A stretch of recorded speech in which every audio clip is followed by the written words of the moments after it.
Hey everybody, what's up and welcome back to today's video guys. And today guys, I'm going to go ahead and be showing you how to go ahead and fix the problem that you might be having with Odoo and Stripe if it keeps showing you that an invalid key has been provided. This is a very simple thing to do, so make sure to watch this quick and easy video till the very end, follow my steps correctly so you can make sure this works the same for you and you can do this yourself. But yeah guys, let's get straight into it.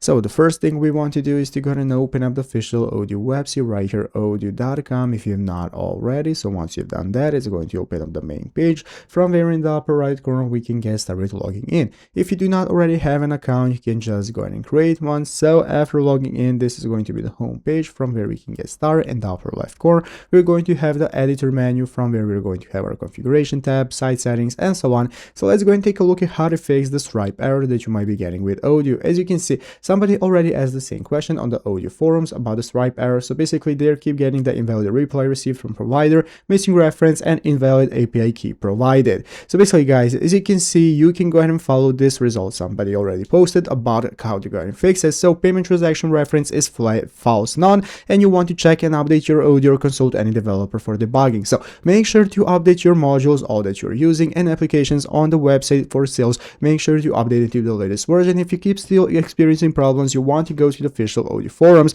posting your own problem, and somebody with more knowledge who is the developer is going to go and help you out, giving you hints on how to go and fix it and help you out, and this is your best chance. So I hope this video was helpful. If it was, make sure to leave a like, subscribe to the channel. Thanks for watching, take care, and bye.